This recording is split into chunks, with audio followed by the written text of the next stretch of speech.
Panen News hadir dalam sebuah platform berita online yang mengulas lengkap dunia agribisnis Indonesia. Panen News menyuguhkan sebuah berita dan informasi agribisnis Indonesia dengan lugas dalam mengulas, tajam dalam membahas,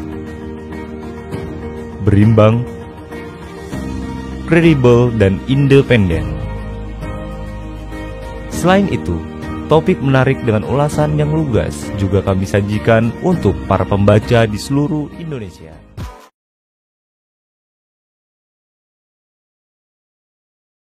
Assalamualaikum warahmatullahi wabarakatuh. Kembali lagi bersama saya Muhammad Natsir Syahid dari panennews.com, media agribisnis Indonesia. Pada kesempatan yang berbahagia ini kita dapat mewawancarai Mas Indra Bekti. Ya, assalamualaikum. Waalaikumsalam warahmatullahi wabarakatuh. Nah, Mas Indra Bekti adalah, kita tahu sama-sama adalah pegiat seni, aktor sekaligus presenter kenamaan Indonesia. Tapi yang sekarang kita mau ulik adalah tentang kegiatan beliau sedang berbisnis di komoditas unggulan Indonesia, yaitu beras. Beras, Mas Indra Bekti. Kita akan menanya-nanya sedikit tentang kegiatan di bisnisnya. Ya, selamat siang Mas Bekti. Selamat siang. Ini lagi kesibukannya apa saja saat ini? Ya, masih syuting-syuting, masih bergerak dalam bidang bisnis kuliner juga ada. Dan yang lagi marak ini sekarang lagi bermain di beras. Oh iya. Nah, ini luar biasa sekali. Ini kemarin kita dapat profilingnya, lalu mau kita liput karena ini menarik untuk kita ulas secara mendalam di program Lengkuas, lengkap mengulas. Wah, bagus. Lengkuas. Lengkap mengupas, mengulas. Wah, keren. Nah, ini kebetulan Mas Bekti. Nah, ini kenapa kok punya inspirasi untuk mengambil beras sebagai bisnis? Ini kadang-kadang kalangan artis kan kalau nggak kuliner atau apa, mungkin ya traveling, ya kan? Betul. Mas Bekti ngambil yang berbeda sendiri nih mungkin dari artis-artis yang lain. Beras. Kalau kuliner sih sebenarnya ada juga, travel juga ada. Nah, ini memang dari dulu sih sebenarnya udah punya keinginan apa, gimana kalau bisnis komoditas tuh kayak gimana sih ya gitu kan. Terus kok kayaknya seru ya. Tapi gimana caranya gitu kan, kayaknya itu kok cukup rumit ya gitu kan. Pastinya kita harus masuk ke dalam bidang tersebut gitu kan, yang lebih mengenai bibit-bibitnya gitu mungkin ya. Terus kemudian mungkin ketemu petani atau kita ketemu sama siapanya sini gitu kan. Terus kemudian kita bisa mendapatkan, kita nunggu ininya panennya atau apa gitu. Kayaknya kayak ribet banget ya gitu kan. Tapi ada keinginan yang kuat sebelumnya tuh ya. Ya karena kita lihat bahwa Indonesia sendiri kan merupakan negara agraria ya, yang memang harusnya kita tuh sebagai generasi muda punya kewajiban sebenarnya untuk bisa berbisnis agraris seperti itu gitu ya, entah itu komoditi apapun itu ya. Nah, saya tertarik sebenarnya gitu, dan akhirnya mimpi itu terwujud waktu pas ketemu sama ada orang dari Indramayu gitu. Saya kita umroh bareng gitu, dan ternyata kita ngobrol-ngobrol, aku tahu bahwa dia tuh punya bisnis beras, dan dia punya BUMD gitu ya, PDBWI gitu di Indramayu. Terus kemudian saya menawarkan gitu, kalau ini seperti gayung bersambut ya dari mimpi aku gitu kan, yang sering aku ucapin, sering mimpi-mimpiin gitu. Tiba-tiba dia berusaha beras gitu. Pak, gimana kalau nama berasnya pakai nama aku, Pak? Beras Indra Bekti, beras Indramayu berkualitas tinggi. Gitu tak. Akhirnya kok dia sambut dengan baik gitu. Mereka habis pulang dari umroh, terus kemudian dia ngobrol-ngobrol dengan direktur-direkturnya ya. Dan ternyata mereka setuju, udah deh langsung dibikinin kemasan khusus gitu, produknya, berasnya kali ini beras Indra Bekti, ada muka saya tulisannya beras Indra Bekti. Terus kemudian ini 3P ya, tanpa pemutih, pengawet, pewangi gitu. Terus berasnya premium gitu. Berarti ini memang Indramayu kan kita kenal sebagai penghasil beras. Betul, lumbung ya. Kebetulan Mas Indra juga akhirnya membisniskan itu, dan itu jaminannya kualitas high. Nah, dari segi produksi mungkin kita Iya, mau masuk ke situ. betul. Itu dalam setahun itu atau berapa produksi yang dihasilkan dari bekas Indra Bekti? Aduh, itu berapa ton ya kalau setahun? Sebulan aja udah bertonton ya pokoknya untuk ininya mungkin saya bisa kasih nomor ininya deh, partner saya istilahnya gitu yang lebih mengerti tentang tentang hal itu ya.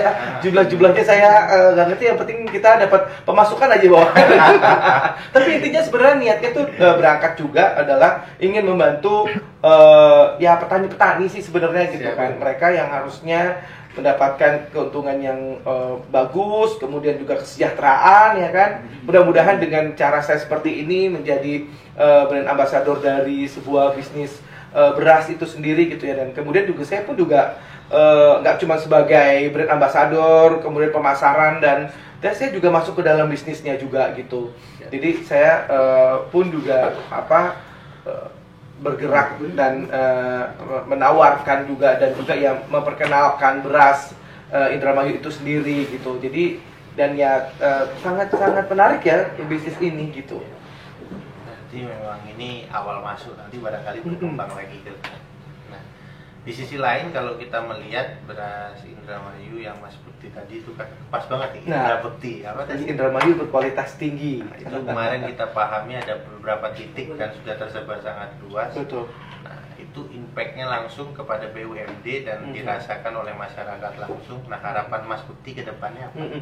Ya, ke depannya sih mudah-mudahan ini bisa menjadi inspirasi untuk semua, untuk kita bisa membantu para petani. Niatnya adalah dari situ, berangkat dari situ, supaya petani mendapatkan kesejahteraan, petani mendapatkan hak mereka yang harusnya mereka dapatkan. Udah capek-capek ya kan, nanam-nanam segala macam gitu kan, terus ya mereka ternyata ya ada mungkin entah itu ada oknum-oknum ya yang mungkin membuat petani itu tidak sejahtera gitu. Nah, di sini kita ingin memotong mata rantai itu gitu, supaya petani bisa langsung ke kita, langsung menjualnya, langsung mereka mendapatkan kesejahteraannya gitu kan ya, mendapatkan keuntungan dari apa yang mereka sudah tanam gitu. Dan ya kita menggalakkan juga untuk yang muda-muda ini untuk kita masuk ke dalam bidang ini gitu ya, supaya kita memang sebagai negara agraria inilah yang seharusnya kita mengerti gitu, karena kita ya Indonesia kan memang negara yang makmur gitu loh. Jadi dengan segala hasil alamnya yang harusnya kita gunakan sebaik-baiknya dengan teknologi ya kan, adanya teknologi yang tinggi yang sehingga untuk bisa membuat petani-petani kita lebih mudah lagi untuk menanam. Kemudian juga mungkin inovasi-inovasi ilmu-ilmu yang mengenai gimana supaya berasnya atau tanaman-tanaman yang ada di kita tuh lebih baik lagi kualitasnya, dipercaya lagi kita bisa ekspor ya kan, jadi nggak import beras lagi gitu. Jadi sebenarnya harusnya ya kita juga bangga dengan produk sendiri. Aku harapannya sih seperti itu gitu. Dengan produk sendiri ya. Dan semua public figure bisa meniru Ya, Mas Bekti nih. iya betul, kenapa tidak ya? Tiba-tiba nanti ada beras KD ya kan, beras Krisdayanti ya kan, beras Syahrini gitu kan ya, kenapa tidak gitu. Betul. Nah, nanti terus ke depannya saya juga membaca dari profil singkat beras itu ada juga nasi Bekti. Nah, betul. Itu berarti Mas Bekti sendiri yang mengolah dari beras itu. Sebenarnya ini berbeda sih sebenarnya dengan beras, partner juga berbeda, orangnya berbeda gitu. Tapi memang kita inginnya ada kerjasama, mutualisme gitu ya. Dari beras mungkin dari nasi Bekti itu sendiri bisa menggunakan nasinya itu dari beras Indra Bekti gitu sebenarnya. Ya itu sih memang sudah dilaksanakan. Dan ya tapi ini memang beda partner lagi gitu. Nah kalau nasi Bekti itu sendiri memang ini kuliner yang udah jadi nasinya di situ, kita nasinya itu ada isinya gitu, kayak rice bowl gitu ya. nasi di dalam mangkok itu, terus di atasnya ada jamur enokinya, kemudian ada ikan dori atau ayam, kemudian dengan bumbu-bumbunya kayak sambal matah, sambal woku, terus sambal yang lainnya lah ya, yang tentunya menggugah selera gitu. Jadi kalau dicampur makannya tuh sedap banget pokoknya.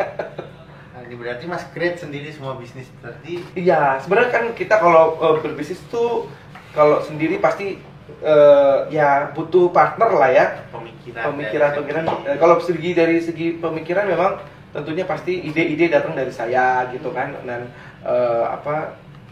kemudian disambut dengan beberapa partner yang memang ingin bekerja sama gitu kan, dan ternyata disambut dengan baik sehingga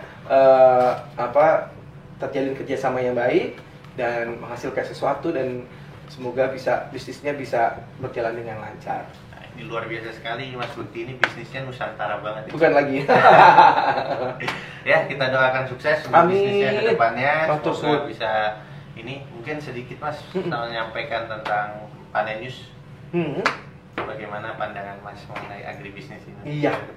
Menurut aku ya tentunya kita memberikan apresiasi setinggi-tingginya ini untuk Panen News yang ini merupakan aplikasi dan juga corong dari agribisnis Indonesia yang seharusnya memang harus diberitakan, harus disampaikan kepada banyak orang gitu ya, bahwa seperti apa sih dari hulu ke hilirnya bisnis ini berjalan, kemudian supaya orang jadi banyak pengetahuan lagi bahwa berbisnis ini tuh juga menguntungkan gitu ya, komoditasnya gitu kan. Terus ini mengajak orang-orang untuk bisa melihat bahwa seperti apa seharusnya berbisnis komoditas itu yang baik dan benar seperti apa. Jadi ini informasi yang sangat baik sekali mengenai agribisnis gitu. Jadi Panen News semoga sukses dan semoga nanti ke depan banyak lagi acara-acara atau mungkin juga banyak mengajak orang-orang untuk bisa bergabung di sini dan menginformasikan hal-hal yang tentunya menarik ya dari bidang ini gitu. Oke, terima kasih banyak Mas Bukti. Semoga semakin sukses. Terima kasih. Dan bisnisnya semakin lancar. Amin. Bisa semakin banyak bermanfaat buat masyarakat Indonesia. Amin. Ya Rabbal Alamin.